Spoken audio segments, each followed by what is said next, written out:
Proud to serve northeastern and central Pennsylvania. This is WNEP 16, the news station. Now, Nolan Johannes, Karen Harch, pilot Jack Rulin in Skycam 16, Chief Meteorologist Tom Clark, and Joe Zone on sports. This is Newswatch 16. It's icy water from a water main break that's been causing problems for people in the Green Ridge section of Scranton. The break happened here at Bates and Brown Streets in Scranton this afternoon. Water was sent rushing down several blocks. Along with the icing problems, we're told several homes also have water in their basements. Crews are working on that break, but no word from Pennsylvania Gas and Water Company on when the Scranton water main will be fixed. PG&W still says 90,000 of its customers should boil their water before drinking it. It's all because officials suspect water in one of the reservoirs that serves parts of Luzerne and Lackawanna counties may be contaminated. But as Newswatch 16's Bob Reynolds reports, one expert says the water warning should be more serious than what we've been told. Officials suspect that a parasite is in the drinking water supplied by the Springbrook Reservoir to parts of Luzerne and Lackawanna counties. The organism looks like this under a microscope and causes flu-like symptoms such as diarrhea and stomach cramps.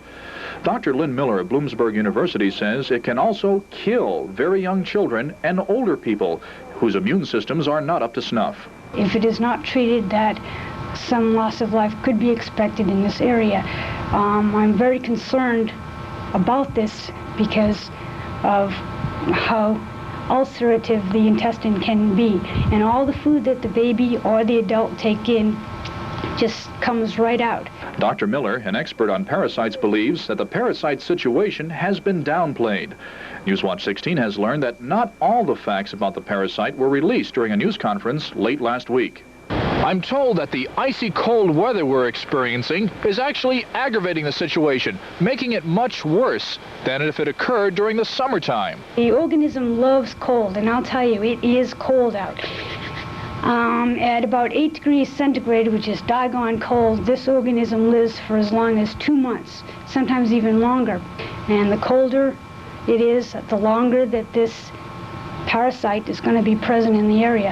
On top of that, state officials and Pennsylvania Gas and Water Company, which owns the suspected reservoir, knew about the problem last Thursday, but waited until Friday to inform the public. That disturbs Dr. Miller. I personally feel that that has no human conscience at all. I feel that if I found out, it would be my obligation to tell the public that there's a problem here and to tell the public it is easy to take care of. If you think you've come down with the bug, officials suggest that you see a doctor. It's easy to diagnose. In the meantime, one of the most important things you can do is to thoroughly boil your drinking water before using it. Also, make sure that your hands are completely washed after using bathroom facilities. There are a lot of unanswered questions concerning this controversy, but by doing these simple things, you can better protect yourself and your family. Bob Reynolds, Newswatch 16, Luzerne County. If you're not sure if you live in the area affected by the possible water problems, here's the list again. State health officials are still recommending that people in these communities boil their drinking water. The areas include Old Forge, Music, Avoca, DuPont, Duryea, Pittston Township, Pittston City, Hughstown, the Port Blanchard, Port Griffith, and Sebastopol sections of Jenkins Township. Also on the list are Exeter Borough, West Pittston, Wyoming, 40 Fort, Kingston, and Swearsville. One of many public places in the area covered by that list is the Wilkes-Barre Scranton International Airport. Newswatch 16's Bob Costantini is live with us now at the airport. Bob, what's going on there because of the possible water problems? Of order to keep people from drinking, but it was put up just about 2 hours ago. Earlier this afternoon, our Newswatch 16 camera went through the airport and found both water fountains without signs and people drinking from them. Many out-of-towners are using the airport for their holiday travel. Tom Canale of Binghamton had just taken a drink from the fountain. We didn't get a shot. We had no idea that there was anything wrong with the water, and our children just went on a flight and they drank some water, and I think it's time that somebody got involved here and let the people know. Airport officials claim there were signs on the fountains put on last night. If somebody removes the signs, we're sorry that they did that. We'll put them back up as soon as we can. This is what the airport people say the problem is. A passenger walks up to the fountain, pushes the button, sees that it works, takes a drink, and pulls the out-of-order sign off. Why not put up a sign that says something a little more specific as to why they shouldn't drink the water? I mean, the out-of-order sign, you push the button, it works, and you start to drink.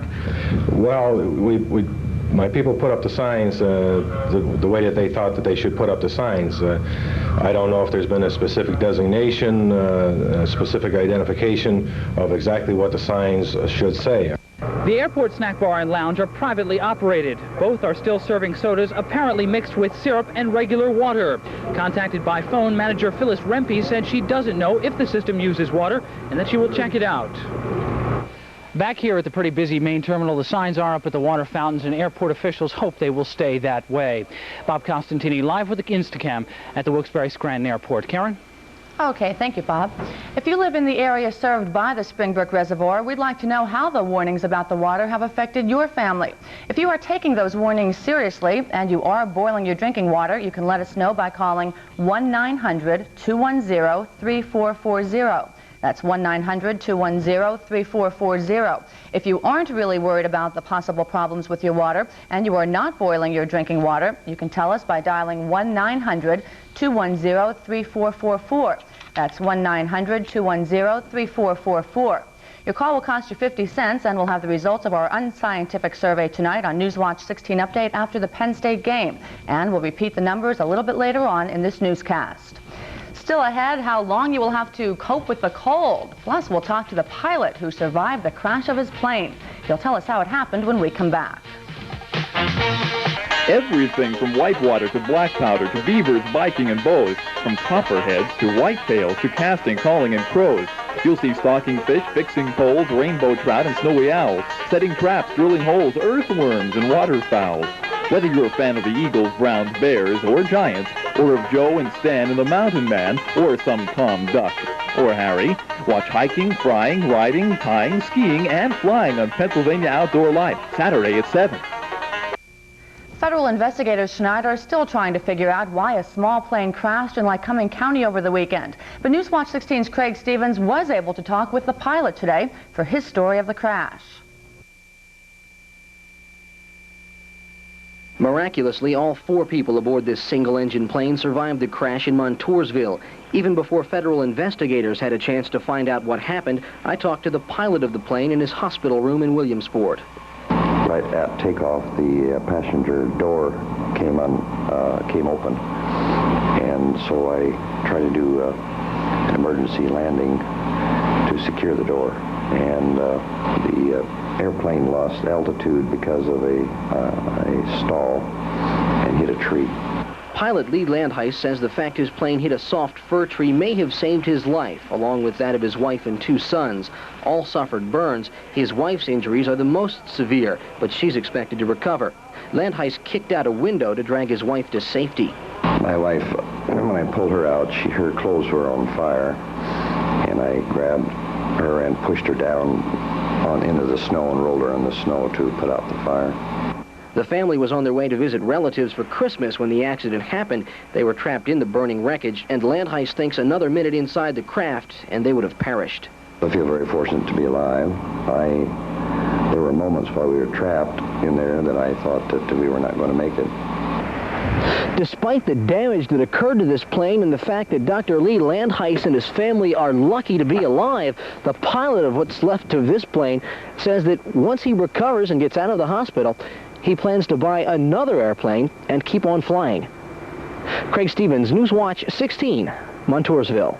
Still ahead, we'll repeat the numbers for our telephone survey, but first, meteorologist Tom Clark will bundle up and head out to the Arctic backyard. Oh, yes. Tom, how cold is it out there? Too cold at the moment, Karen, but I have good news. It's going to warm up over the next couple of days, but not without the consequence of having some icy precipitation. We'll talk about that in just a minute.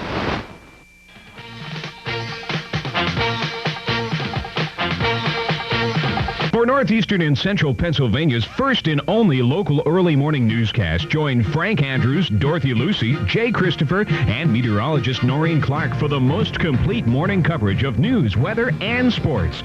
During these winter months, turn to Newswatch 16 this morning at 6:30 a.m. for a complete list of school closings, road and weather conditions, along with the most accurate coverage of the news overnight. Newswatch 16 this morning, each weekday at 6:30 a.m. At Newswatch 16, the news comes first. Well, if you want to know how to stay warm, just ask Tom Clark, because we have to send him out in the cold every night. I feel bad for you, Tom. How is it out there? Thanks, Karen. You know, the best way to stay warm is to stay inside. That's why I'm doing it. Good for you.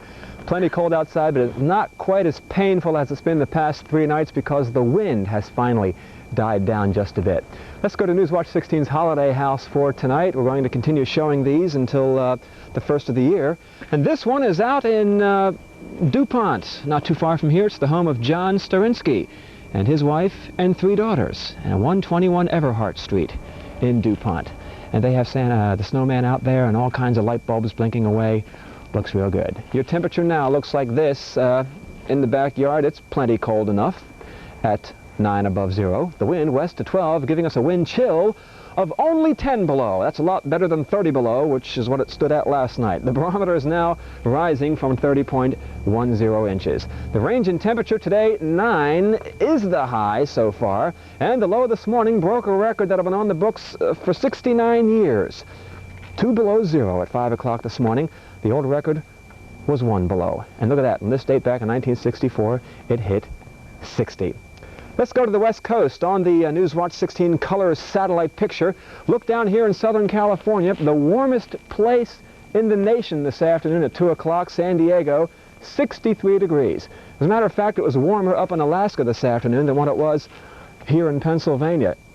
Anchorage, Alaska was 19 degrees this afternoon. So nice and comfy out that way tonight. Let's look over the nation. 83 low temperature records shattered this morning, including down in Key West, Florida, where it bottomed out at 46 degrees this morning. Also, way down in Brownsville, Texas, they had a low of 28 this morning. That's at the southern tip of Texas, so cold air well entrenched over the entire nation, except for Southern California. But I look down here and I see some clouds, a little storm system developing down that way. Some ice will be a problem tonight in portions of Alabama and Mississippi, but upper air winds, those jet stream winds, are not coming down into Pennsylvania from Canada anymore. They're going to begin coming up from the south, and that's going to bring some of this icy precipitation up into Pennsylvania, and it's going to begin to snow here tomorrow night. Here's the forecast for tonight. A few clouds coming in later tonight, breezy, but not quite as gusty as it's been the past couple of nights. The low in Towanda, 7.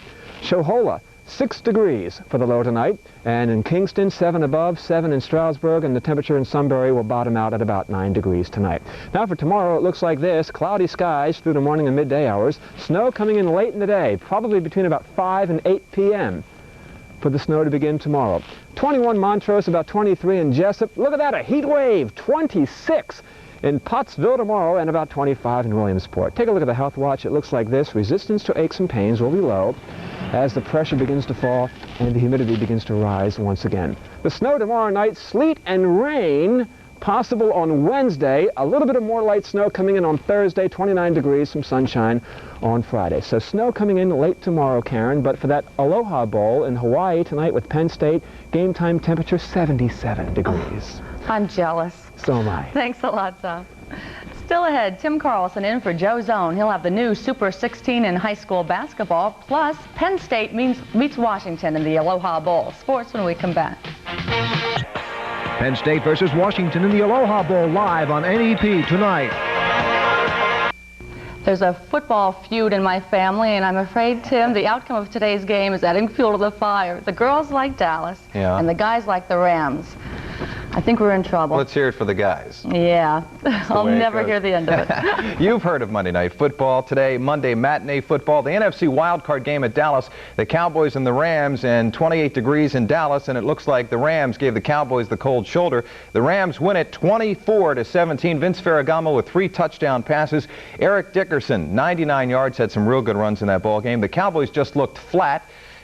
Stick a fork in them. They're done now, folks. And again, the turnover bug hurt the Cowboys. 3 interceptions for Danny White today. The Cowboys did score with a minute to go, but it was too little too late. The Rams go on to win at 24-17, and they move into the NFC divisional playoff game, one of them next Sunday, and they'll play the Skins at RFK. Good luck, Rams. Tonight here on Channel 16, 8 o'clock, Penn State and Washington in the second Aloha Bowl. Be nice there. 7-4-1 Nittany Lions most likely going with a grinded-out ground game headed by freshman back DJ Dozier. You see him right here. He's the first back ever as a freshman to go over 1,000 yards in one season for State. If that goes awry, look for Joe Paterno in the bowl game in his 13th straight time to put the weight on the shoulders of quarterback Doug Strang, a junior coming off a strong finish after a rocky start with the Lions. Look for the Huskies in their second straight Aloha appearance to head for the air for their offensive punch tonight at 8 on Channel 16. Week number 3 of Super 16 high school basketball rankings. Let's take a look at them right now. The bottom 4 all newcomers. Number 16, Mount Carmel Red Tornadoes.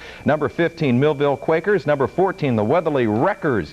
The Palmerton Blue Bombers at number 13. Number 12, Abington up from 13. Number 11, Scranton Tech up from 12. Number 10, Athens up a notch from number 11. Number 9, Allentown Central Catholic. The Vikings down 1 from 9. The 8th spot to Bishop Hoban down from number 5. Number 7 is TAMAQUA, the Blue Raiders. Number 6, Scranton Prep Cavaliers up 2 slots. Number 5, Valley View Cougars, they're up 2 spots. Number 4, Lord's Regional Red Raiders from 6. And the top 3 stay put. Pottsville at 10-1. Northwest at 10-0. The Rangers still unbeaten. And Williamsport, the top team once again. The Millionaires looking good. A big week of tournament action tonight. Many get going. The biggest and oldest, the Line-It in Scranton. In game 1 at 7 o'clock. Last year's defending champs Bishop Hannon taking on Scranton Central, while the nightcap has 2 clubs in our Super 16 going at it. Thus our game of the week. Number 6 Scranton Prep takes on number 11 Scranton Tech. That one will go off at about 8:30. We'll be back after the Aloha Bowl with more. Hopefully Penn State with a victory tonight in that ball game. Hopefully. I can't wait to see everyone in their short sleeves. We're 80 degrees. Nice, huh? See you later. See you later. Thanks, Tim. Still ahead, we'll repeat the numbers for our telephone survey, and Newswatch 16's Dorothy Lucey takes a look at the day after holiday rush. We'll return that story when we come back. The gift giving is over and the gift returning has just begun. Most of us got that one Christmas gift that either doesn't fit, doesn't work, or just plain doesn't have it. Newswatch 16's Dorothy Lucey takes a poetic look at the great gift give back. 'Twas the day after Christmas, and all through the stores, people are returning gifts that are bores. The top was small and the bottom was large. But you liked it otherwise? I liked it otherwise, yes. They're for my daughter, and she was disappointed Christmas Eve.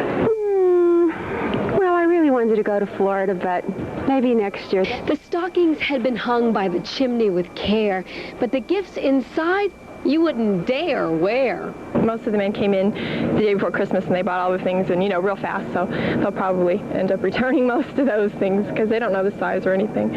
The store clerks are hiding behind desks marked return, and customers are lining up, giving looks that are stern.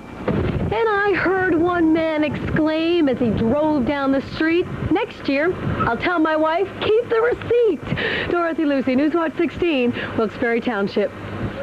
And finally tonight, we'll repeat those phone numbers for you to call if you live in the areas of Lackawanna and Luzerne counties affected by possible water problems. As we told you, residents of several communities have been warned to boil their water because of a possible organism in that water.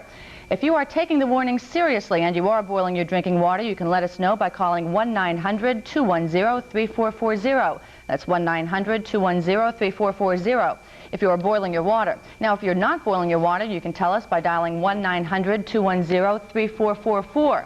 That's 1-900-210-3444 if you are not boiling your water. Your call will cost you 50 cents, and we'll have the results of our unscientific survey tonight on Newswatch 16 Update after the game. And that's our report for now. We will be back for Newswatch 16 Update after the Penn State football game tonight, when Newswatch 16's Dan Fiorucci will tell us how some families are picking up the pieces after a Christmas Eve fire. ABC's World News Tonight is next. For the team, thanks for being with us, and enjoy your evening.